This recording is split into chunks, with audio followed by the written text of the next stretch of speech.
What's going on, everybody? It's Travis from Travis Takes the Loop here. I am here with a very special guest for another great interview. I have the one and only Sam Brief here today. Sam, I'm gonna let you take it away. What do you do? Yeah, I am a sports broadcaster in Chicago. So I do play-by-play broadcasts in pretty much every sport: basketball, baseball, football. I've worked in everything from softball to lacrosse to field hockey in the past. Right now, I'm one of the voices for the Windy City Bulls for the UIC Flames, the Loyola Ramblers, and a few other places. So I also write. I also have my own podcast, and I'm just blessed to be doing what I love at this age. All right, so I guess the first question is, what first made you want to get into sports broadcasting slash media? Just the fact that it existed, honestly. I give my family and my dad, but really both of my parents, a lot of credit. Um, to do this, you need your family to be bought into, especially when you're a young person. Yeah. And I give my dad credit for introducing me to the idea Mhm. of you can be a play-by-play person for a living. We used to go to Cubs or White Sox games, and my dad would point up to the press box and say, "Hey, see the guys up there? Like that's a job you could Yeah. do one day." I was like, "What? Wow, that sounds awesome." They just talk about sports. I've learned, they do more than just sit up there and yap all day. There's more of an art to it, and it's a job. It's work, but it's fun work. And so I give him credit for introducing me to that concept. And then I give my mother a lot of credit for helping align me when I was heartbroken in seventh grade, eighth grade, and freshman year of high school. I got cut, and cut from the basketball team. I never was a good athlete growing up. Mhm. I wanted to. I loved playing sports, but I was awful, uncoordinated. I wasn't that strong. I just couldn't figure it out, and so I kept getting cut from teams. And I give my mother a lot of credit for saying to me, "Hey Sam, the boys that made it on the team above you, they're not going to play in the NBA, but you can be in the NBA. Maybe not as a player, but as something else, as a writer, as a broadcaster, as whatever." So I worked my butt off to get to the point where I feel like one day I'm on a path towards making that a reality, and it's Yeah. no longer a pipe dream, and I can keep working my butt off to get into the NBA. Of course, not as a player unless things really change, but as a broadcaster. Do you remember the first time you got behind the mic for a Yeah, broadcast? I do. Now it's a funny story because the first time I got behind the mic, it was not a live game. Mhm. It was for my first ever broadcast pursuit, which was a studio show. So once I decided I wanted to get into this and do TV, do radio for a living, I went to my high school, Highland Park High School, on the north side of Chicago, just north of Chicago. I went to my high school's media center, and the media director, who at the time was named Mr. Vogel, saying Mr. V, who was my first mentor, and I give all the credit in the world to for helping me get off my feet. I went to him and I said, "I want to do a sports show. Is that something I could do?" And he said, "Yeah, of course." I mean, he was a huge sports fan. He still is. I mean, I talk to him all the time. A big Packers fan, so I won't hold it against him. But he said, "Sure, we'd love to do a show." So he helped me do it, and it was one of those it was Sports Center style, Yeah. but it wasn't very creative. I just wanted to get on camera and do it. So I would sit at the desk like that. My arms were up like this. I was Mhm. at the desk. I had a bushy afro, and in my nasally sophomore year of high school voice, I would just be like, "The baseball team won 6-5. The football team lost 37-24. The basketball team lost 34-29." Just list the scores. Yeah. And the first show I did, I was in front of a green screen. The one color you cannot wear when you're on a green screen is green. And for whatever reason, I showed up to school in a neon green shirt. And Mr. V, bless his heart, he thought I was joking with him. He was like, "Who is this fool? Like, is he messing with me?" I Yeah. had no idea.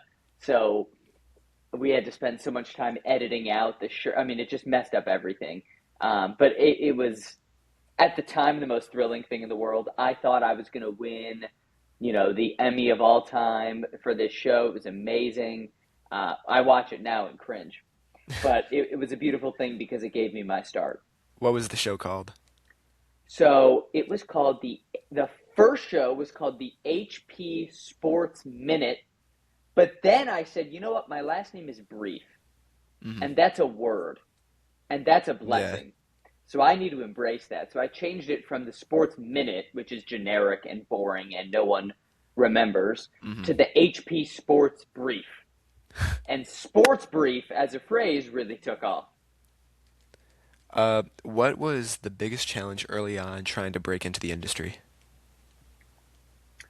The biggest challenge was just to figure out how to do it my way Hmm. or what my way was Yeah. because it is so easy to sit at home and watch Mike Tirico and Jim Nance and Al Michaels Hmm. and Bob Costas and Hannah Storm and just copy them.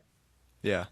There's a difference between learning and copying. I still sit on that couch and I watch all those amazing people and I learn from them. And sometimes I sit with a notepad and I take notes on little techniques I see one of them doing. Mike Tirico is someone I've taken a lot from recently. When I say taken from, I mean learn from, right? Yeah. Oh, that was a really interesting way he worked his partner in, or the way he incorporated that stat in the broadcast was cool. I'm going to try something like that. Hmm.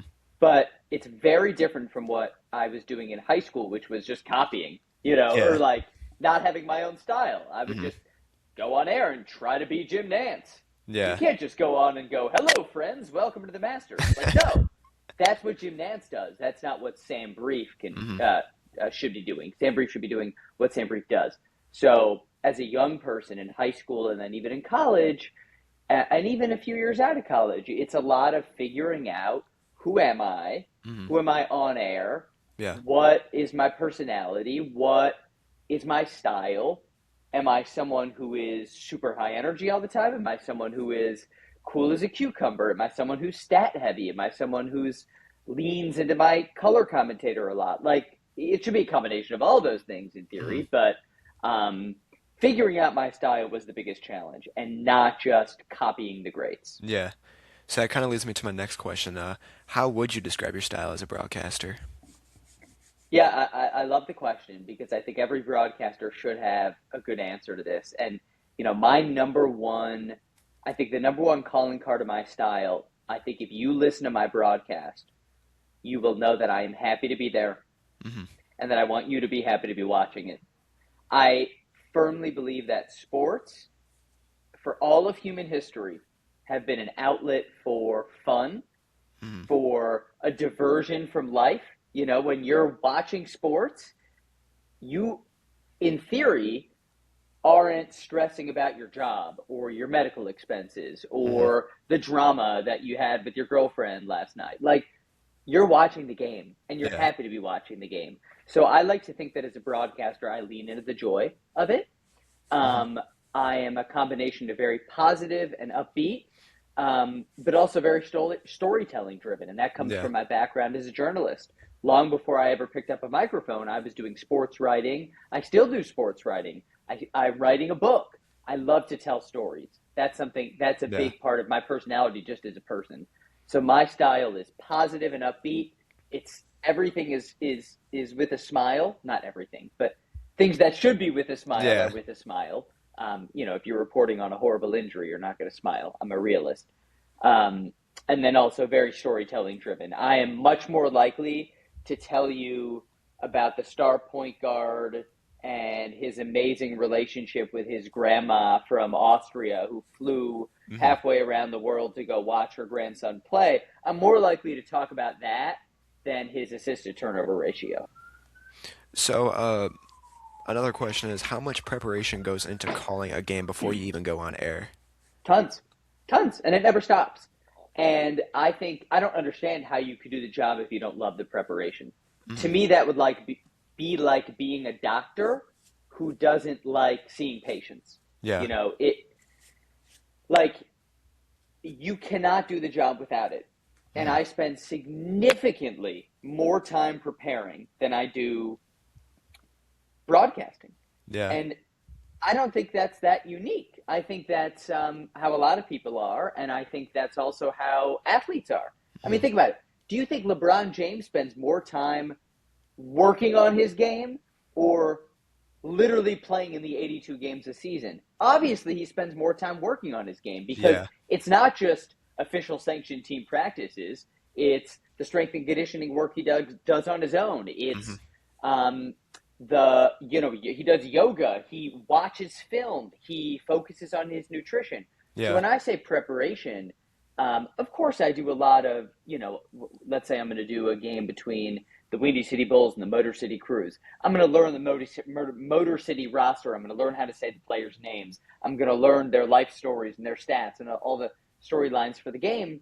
But I consider it preparation to sit down with my notepad and watch Mike Tirico call Sunday Night Football and Mhm. learn all the million things I learned from him. To me, that's preparation. Yeah. I consider it preparation to watch Jerry Seinfeld do stand up comedy and see how he uses his voice as a tool and a weapon and a good Mhm. weapon to be an entertainer on air because I'm not doing stand up comedy, but I'm an entertainer on air. Yeah. And oh, I might tell a joke coming out of the halftime break, right? Mhm. So why not watch a stand up comedian and see how he tells jokes? Yeah. So I consider all of this preparation. And I would say for every hour I spend on air, it's like, quadruple that, if not more, preparing for it. And then, what's the most important thing you focus on during a live broadcast when you're like actually on air? Focusing and being present and listening. I mean, I think 10 years ago, I would have said the rosters and the stats and the names and the numbers and the stories. Yeah. No, it's focusing, it's listening, and it's being present. Because I could know every stat in the world and every story in the world, but if I get on air and even 5% of me is thinking about what I'm going to eat for dinner that night, or 5% of me is not listening to every word my analyst says, or 5% of me does not have my eyes laser focused on the Yeah. game, I'm half assing the job. And I Yeah. can't do that. All right. So now, I guess going on to our next topic, your Windy City Bulls career. Just pretty much, how did you become the broadcaster for the Windy City Bulls? How did you get that opportunity over there? It's an opportunity I'm really blessed to have. The producer for Windy City Bulls games, a fellow by the name of Joe DiGiacomo, who I've worked with many times in the past in places like the Chicago Dogs Hmm. and Chicago State University. He was kind enough to bring me in the door to actually fill in for a game. And Hmm. this is how a lot of people get opportunities, Yeah. both in the broadcast, excuse me, on the broadcast side and on the playing side. Hmm. Someone's injured, you have to fill in, and then suddenly you get your shot. That's sort of how I got just a little foot in the door. Filling in at the end of a season, and I did a nice job because I was prepared and I was professional, and I became familiar with the team and with the crew. And I got another shot and another shot and another shot, and next thing you know, I had the gig essentially. And I've been blessed to call those games for about 3 years now. I work with an amazing team headed by Joe and a wonderful production crew of director and camera operators and graphics operators, and my partner Mark Chanowski, who's done an amazing job with the Bulls. And it's a great organization to be a part of. So, what's it like covering the Windy City Bulls and being around players trying to make the NBA? It's inspiring because I'm trying to make the NBA. Yeah. So I feel like I'm in the same boat. And I felt this way when I was with the Chicago Dogs and all the players were on the grind trying to make it to Major League Baseball. And I said, I'm trying to do the same thing. Yeah. So I think it's really cool. And I think that energy is contagious. And seeing guys who, now here's the thing about the G League. If you're one of the best players in the Windy City Bulls, you could be making a lot more money in Europe or China. Hmm. Those leagues pay a lot. Yeah. So the guys who are in the G League are making less money because they're closer to the NBA Yeah. geographically, Hmm. right? I mean, you're more likely to get a call up to the Bulls if you're in the organization. So it's inspiring. I like watching their rise, and I also like tracking their rise. I mean, I Yeah. was watching the NBA playoff game last night. The Buck or not the Bucks. Bucks didn't make the playoffs this year. Silly me. The Pistons, Cavs Cavs. Yeah. and the Pistons and Danis Jenkins. I've called a ton of Danis Jenkins Hmm. games when he was with the Motor City Crews, the Pistons G League affiliate. So it's cool for me to see those guys start to blossom and I hope that I have the same blossom one day Yeah. on the broadcast side. Uh, do you notice a different level of hunger or intensity in the G League Compared to the like NBA, to the NBA? Yeah. I can't say because I haven't worked as intimately in the NBA. I Hmm. mean, I notice more in the G League because I'm right there. I mean, I'm on the scorers table. I'm next to the bench. I'm with the players before and after the game. I see their grind. I don't Hmm. really see that in the NBA because I'll go to a Bulls game. I'm a little more removed, and I'll watch on TV. I'm obviously removed. So I mean, in theory, yeah, like a guy's going to be more hungry and on the grind and desperate and will do anything. You'll find that more in the G League than the NBA. Yeah.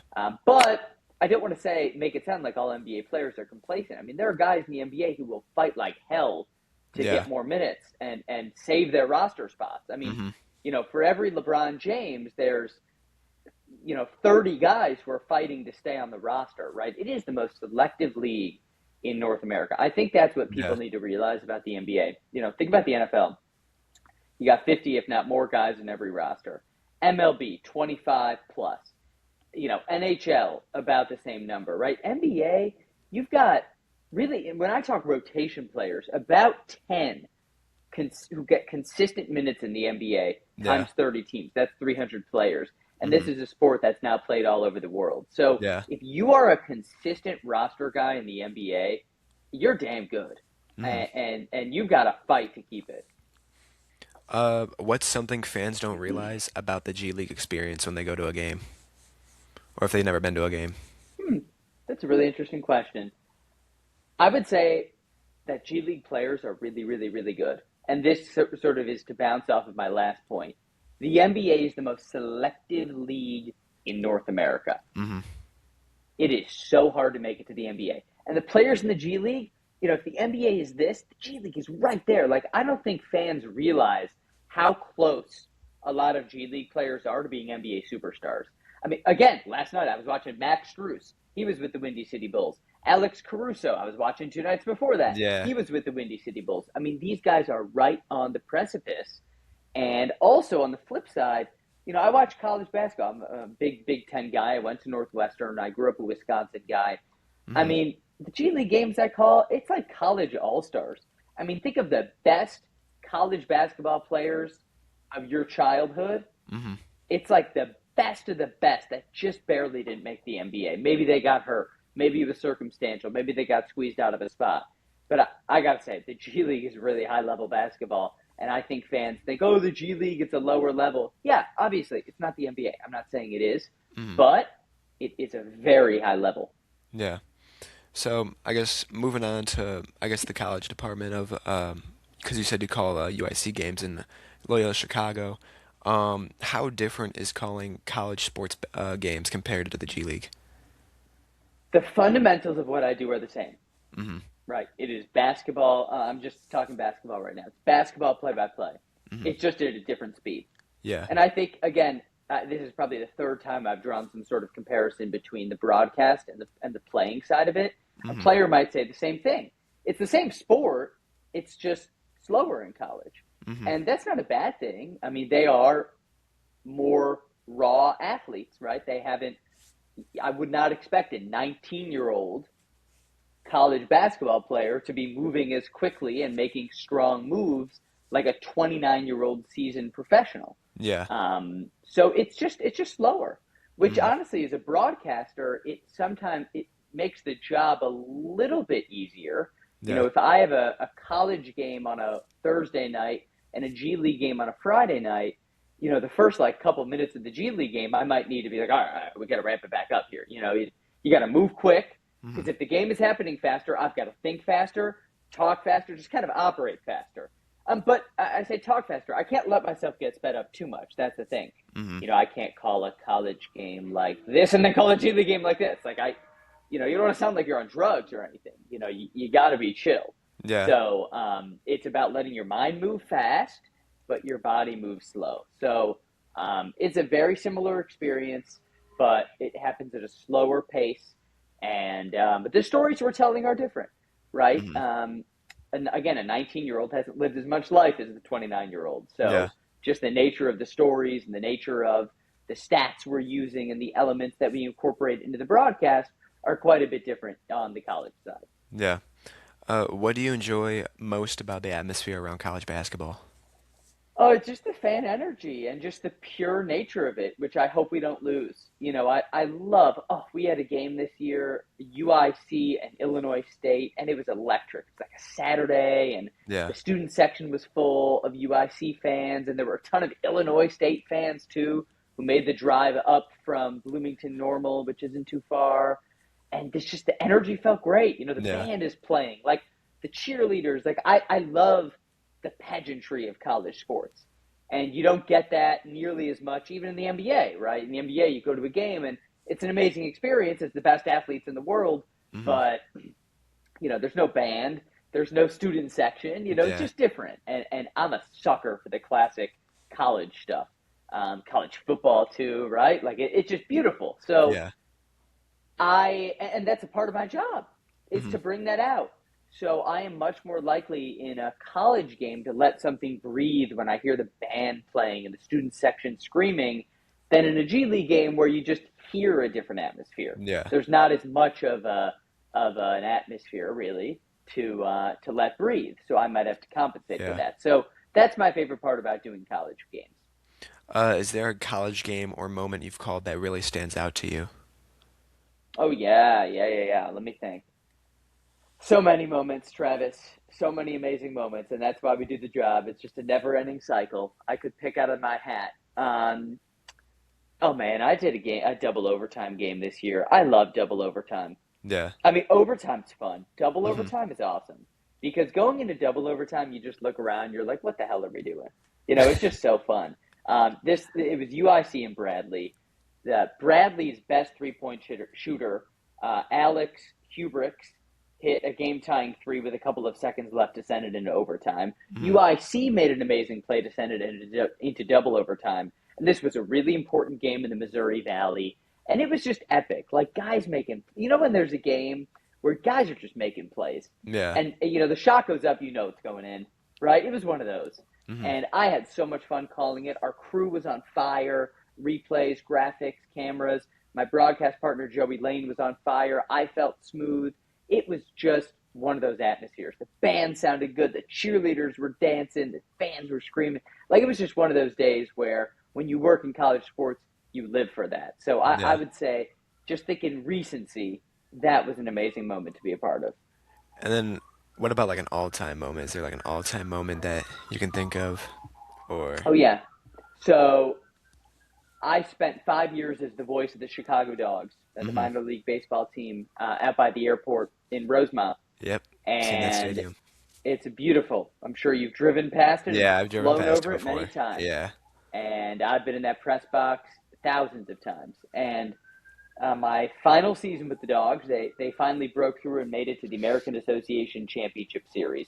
Hmm. And the way they clinched it was on a walk-off 11th inning single by the face of the Dogs franchise, who had been there with me for 3, 4 years, Ryan Hmm. Lidge, the catcher, against our hated rival, the Milwaukee Milkmen. And he just blooped this single softly into left field. Guy comes around third to score. I call the walk-off. It sent them into the championship series, and it was just such a beautiful moment. And I knew it was my final season. It felt like a culmination of a lot. And that, for me, all time, thinking in a broadcast booth, just a magical moment that Yeah. I relive a lot in my head. That was pretty epic, Travis. So now we're gonna talk about your podcast slash content creation.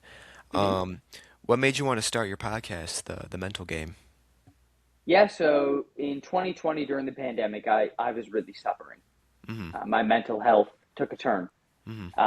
And to be honest, I'm not so sure it took a turn as much as I noticed it for the first time Yeah. because I suddenly couldn't fill the gaps in my life with work, work, work, work, work. I'm a high energy guy. I'm always on air. I'm working on different projects and I'm seeing people and I'm talking on the phone. I'm doing a lot. And Hmm. suddenly during the pandemic, everything slowed down. Yeah. There were no sports. And I think, my mental health suffered. And I then returned to work, as a lot of people did, as sports came back. And I talked to a lot of athletes on the teams that I was working for about their mental health, and just some raw conversations had me inspired. And I was in a point of life where I wanted to try something new.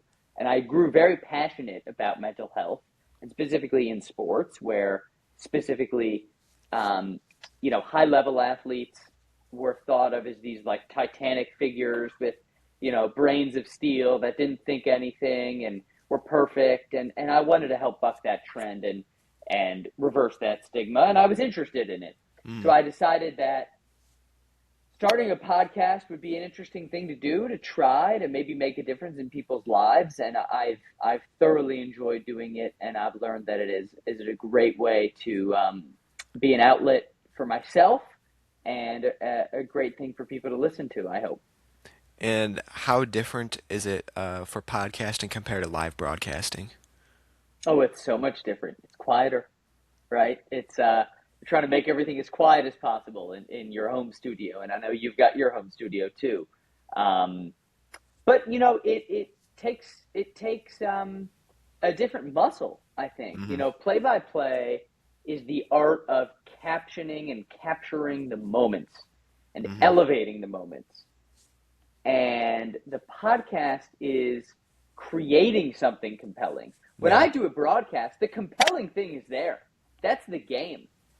If the Hmm. game is compelling, people will love it. My job is just to be there for the ride, and Yeah. to caption it. The podcast I must create. Hmm. I must get the ingredients. I must whip it up and serve it in a pretty platter. Yeah. And that takes a lot of thought, a lot of creativity, a lot of foresight, and it takes sticking with it. So it's a different kind of challenge. And I think for me, especially getting into it for the first time, it was a hard challenge. Hmm. And I've learned a lot. I'm still not perfect at it.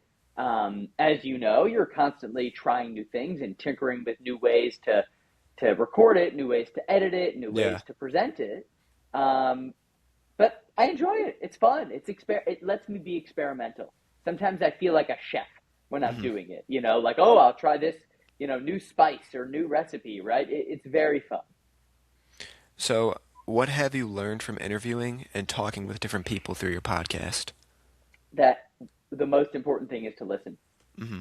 The most interesting questions and conversation topics I get are when I am fully listening to what my guest says and asking an interesting follow up based off that. Hmm. So I think when I started in this, I thought it was all about what I said and all about talking and all about the great plan I had. And I've learned now that the plan means nothing. Yeah. You got to listen. And I think there's a lot of people in the world who just don't listen enough.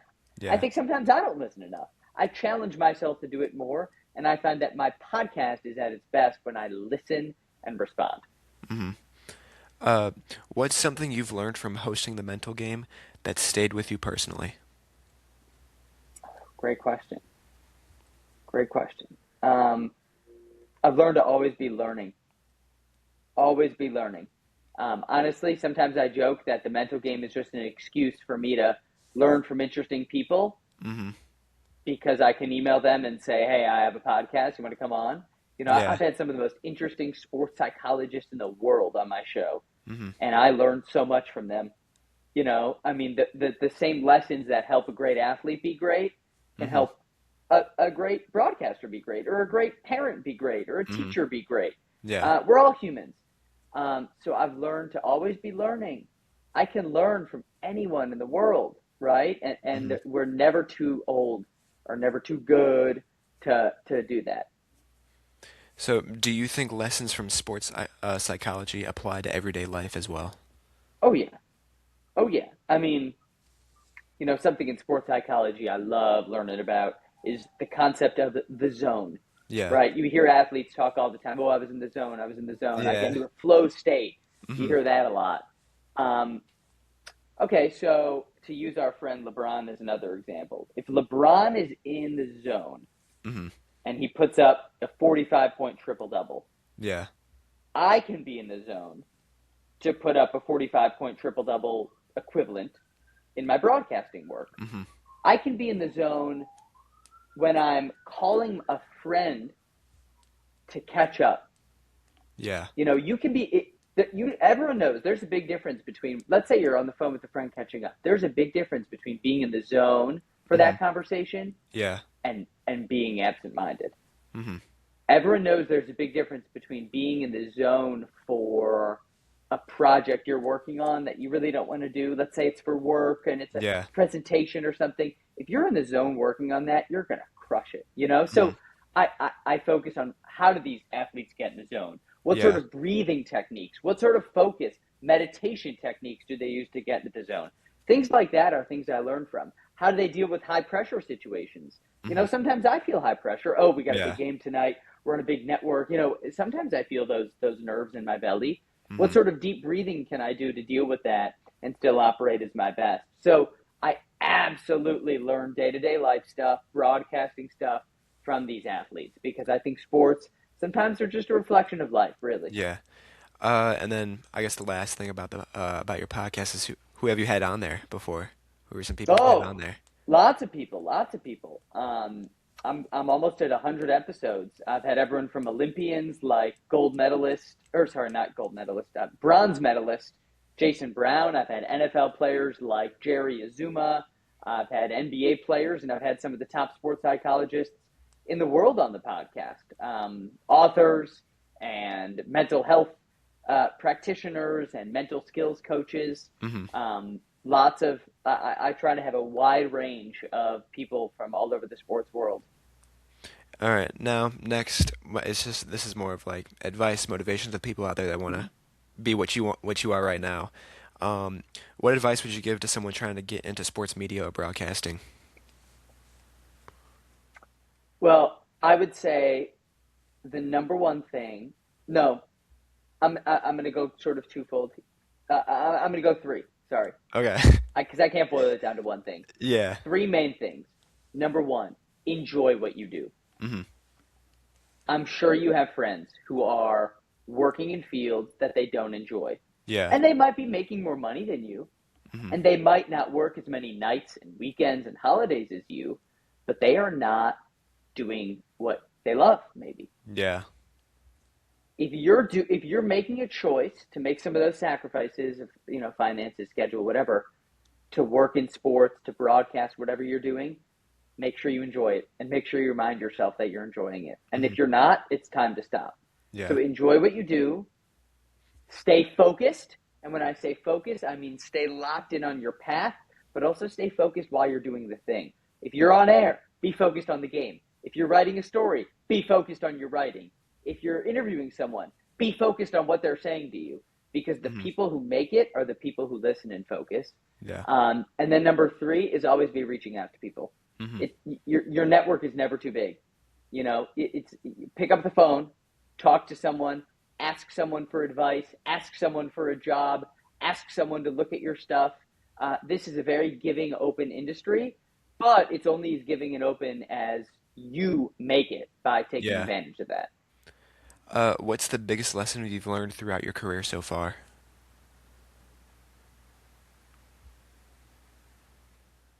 I would say that no one can compare themselves to you. Hmm. And I say that because we live in a comparative world and a comparative society. Yeah. It's easy to go on social media and see someone who you think looks better than you, or see someone who you think has had more success in their career than you. Hmm. But no one can compare to you. Hmm. And remember that you're one of one. And I think that's a lesson I've learned. My path is different and is going to be different than someone else's path. Yeah. And my style should be different from someone else's style. And I've learned that what makes me one of one is something I ought to lean into. Hmm. What still motivates you every time you step behind the mic? Doing this to the highest level I can. And I Hmm. mean that both in where I'm working, but also in the quality of what I'm putting out. I want every game I call to be the best it can be. And that really motivates me. And then what makes sports broadcasting special to you personally? It's just that I love it so much. I mean, things are special to us when we love them, right? I truly love this. When I watch a game now, I, I'm not watching the game as much as I'm listening to it. Hmm. And I'm studying the art of what the broadcasters are doing and what the producers and directors are doing. I love this, and because Yeah. of that, it's special to me. All right, now we're on to our final topic is the supporter question, the fan questions. I got quite a few today. I'm not gonna lie, I got a lot. Okay, Yeah, I got quite a few. So we'll okay. we'll From try not to who? be from what? From who? Just a bunch of people. So we'll Wow, see. awesome. Yes. So first one is these are like more of the fun questions. They're not really like deep dive into the game or whatever. It's more like outside of broadcasting and everything. Most of it. Uh, First question is from Elian Ramirez. Do you play video games? Honestly, it's been a long time. Growing up, I played a ton of Madden Mm-hmm. and MLB The Show Mm-hmm. and 2K. But to be honest, I don't really play much anymore. Yeah. I don't have a console. I kind of miss it. I kind of miss it. And I used to play Madden on mute and broadcast the games. Really? I'm not the only person I know who's done that, but I could say that the first games I called were my Madden games in like middle school. Nice. Second question is best G Leaguer that never got a real chance at the NBA. This was from a guy named Zach NPA that you've seen. Hmm. I'm going to say a guy who's still playing, and I still hope gets a shot in the NBA, which is Mac McClung. He has played 9 NBA games. He's never gotten a real shot. Hmm. He's now the G League's all-time leading scorer, two-time G League MVP. I know everyone knows him for winning 3 dunk contests and thinks he's just, the dude with the 50-inch vertical, the flashy dunker. He is Yeah. a good basketball player. Yes, he's a little undersized, but I think we know by now that the concept of being undersized in sports, in any sport, you can overcome that with skill. And Hmm. Mac McClung has skill, and he's a very good person and hard worker. I really would like to see him get a shot. Next one we have is what's your favorite movie slash TV show? Nate asked this. Nate, love it. Favorite movie of all time is Field of Dreams. Okay. I That's a good love Field of movie. Yeah, Dreams. it's a good movie. Oh, so good. I cry every time he says, "Dad, can we have a catch?" I love it. I love it so much. Recent movie though, Project Hail Mary is awesome. Yeah. I love Project. I was a sucker for that movie. I thought it was so good. So Hmm. that's my favorite movie I saw this year. Um, TV show, I think Seinfeld is the greatest show in human history. Um, but in terms of a recent show, I love Severance.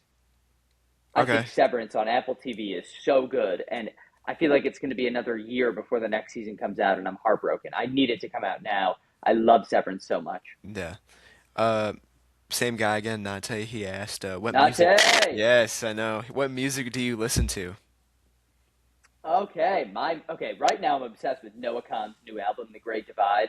I'm seeing him on July 15th at Wrigley Field, and I'm so excited. I think he's awesome. My music listening, though, day to day, is a mixture of classic rock. I grew up listening to a lot of Rush, U2, The Who, Hmm. big dad influence in my upbringing in that one. Okay. And man, I wasn't always this way, but when I met my wife about 12 years ago, she got me super into Broadway, and I am so into Hamilton, Wicked, Yeah. Les Mis, In the Heights, Rent. I listen to Broadway, Hamilton all the time. I love it. Next one we got from Dom. Who's more entertaining, Yuki or Mac McClung? Oh my God. That's a great question. And you know what? Calling Windy City Bulls games this year was so fun because of those. I mean, when those two were Yeah. on the court at the same time, defensive liability, but a highlight reel. Honestly, I think it's Yuki. Yeah. Like, McClung is a little more of an all around player, but Hmm. just entertaining. I mean, Yuki made some no look passes this year that I'm like, how the hell is that even possible? He's Yeah. also shorter than me, which is awesome. Like, if you're a professional basketball player that's shorter than I me, like, know, right? respect. No, I would say Yuki by a hair, but only because he's doing stuff I'm not as used to. Like, Hmm. Mac McClung's amazing, but I've seen a lot of great dunks. Like, Yuki does stuff that I've never seen before. Next one we have is from Jack Polkow.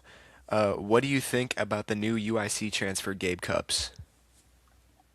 Cups, yeah, he's a good shooter. I know, and my partner Joey Lane, who does the games with me, he played at Ohio State, so he knows Cups because Cups is coming from Ohio State. Hmm. So here's the thing: if a guy's coming from Indiana and Ohio State, he's good enough to play in the Big Ten. He didn't really get as much of a shot at regular minutes as those places, but my thought is if someone was good enough to be a significant piece in some Big Ten programs, they could have a lot of success in the Valley. So I'm excited to watch Cups this year. Uh, Next one we have is from Caleb. What is your favorite fast food and what do you get from there? Chipotle, and I get. Does that count? We can count it, yeah. It's fast. It's fast. We It can takes count two it, yeah. seconds. Yeah. Chipotle, uh, brown rice, fajita veggies, chicken, but I do get steak about 10% of the time, and then I go lettuce, pico de gallo, and then guac on the side because when you ask for it on, I think they put a disgusting amount, and I like to use about half the thing of guac and then maybe save the rest for later. Yeah. Next one we have is from my brother, Carson. We have, Carson, yeah, this one was really good. I'm not let's gonna hear. lie. Let's hear. What was your first job before being a broadcaster? Oh, nice. Um, Before being a broadcaster, I was a writer. So I was a freelance writer for the Pioneer Press, Hmm. local Sun Times owned paper in the Chicago suburbs, and I was covering high school sports. Yeah. And that was my job when I was in high school. Then in college, I worked as a production assistant for Chicago Cubs broadcasts. And I was there at a very opportune time because in 2016, when the Cubs made the playoffs and World Series, and won the World Series. Obviously, you know that, Travis. Um, I was hired by MLB Network to be a production assistant on their productions, and so I worked every World Series game at Wrigley Field, and it was one of the coolest moments of my life. Wow, And that does sound really cool. I was working. I mean, I couldn't believe it. I was being paid money to stand in Wrigley Field and watch the World Series. And I I work. I was working my ass off. Don't get me wrong, but it was an incredible experience. I was in fifth grade when that happened. Wow, God, now I feel old. Geez, people usually say that to me. Now I'm saying it to you, Yeah. Um, this one is from Michael Wallace. What do you Michael like to do? Wallace. What do you like to do in your free time? In my free time, listen, I'm a huge runner. I got so into running these last few years. I've done two marathons. I'm training for my third, which will be the Philadelphia Marathon this year. I live right on the lakefront path in Chicago, and on a beautiful day like this, you will find me there going on a nice long run. I also love to eat food in Chicago. Mhm. My wife is a food influencer, and so we get to try a lot of cool new restaurants and go out to fun spots in Chicago. So that's another big thing I love to do in my free time. I also love my cat, and Tony is the best. And sometimes just sitting on the couch and cuddling him is my happy place. And then the last one is from my mom. Oh, Yeah. your mom's the best. Yeah. Happy Mother's Day. Yeah, she told me to ask this one like super last second. Let's hear it. What's the next step for you in your career? Oh, it's a very mom question, Very mom question, yeah. but I appreciate it. And mom, to be honest, um, I'm not 100% sure. And I think part of doing this is coming to terms with the fact that you don't know that. Hmm. This is not a predictable industry, and it's not an industry where you take the same linear path. My next path might be something that I don't even know exists right now, and I'm okay with that. Now, I hope my next path, mom, is to elevate, to a higher and higher level. I tell you, I want to be in the NBA one day. Obviously, I'd Hmm. like to work on games that are on bigger platforms, right? I think I've earned that, and I want to prove that I deserve that. Yeah. So I hope that's my next step, but I don't know what it is, and I'm okay with that. I'm going to keep working hard. And then I have a personal question. So I saw on your thing when I went onto your website, I saw something that was on Shark Tank. I forget the name of it. So if you could just History tell by me. mail. So what is that? So it's a subscription service. Mm-hmm. that sends real life replicas of historical artifacts. So Mm-hmm. think of like the Emancipation Proclamation from Okay. Abraham Lincoln, like Yeah. a real replica of that. And when I say replica, I don't mean like, you know, printed PDF on like loose leaf paper. I mean like parchment paper, like looks like the real Yeah. deal. It comes in the mail, but it's a cool one every month. I mean, and there's some sports ones too. Like there was a Jackie Robinson related one a couple of months ago, and it comes with a description of what it is and stories about it. And I work for History by Mail as sort of a pitch man. I do the commercials and social media videos Nice. for them, and it is a whole lot of fun. All right, well, that is all the questions I have for you today, Sam. I appreciate you for hopping on my interview, and good luck on your future endeavors, man. Thank you, Travis. But I got one question for you. Tell me. Who is the drawing over your right shoulder? I've been trying to figure it out. Is that Zach Levine? That's Zach Levine. Bam! Did you Shout out. draw that? No, so shout out Johnny Felix. He is a painter around here in Okay. Illinois. He's more of like a war area. But he's a big time artist, man. I mean, he knows how to paint. Like, That thing I is remember beautiful. I And I mean, the remember. fact that over your shoulder on the little screen on my laptop, I could tell that that was Zach Levine. It shows how Yeah, good this guy no, is. yeah, no, he was really good. I got it for my birthday a couple years ago. I want to say it was my 18th birthday. Yeah. Awesome. So, yeah, it was. Awesome. Yeah, I remember like, oh, I was so happy about it because I really wanted one, and that was when Zach Levine was still on the Bulls.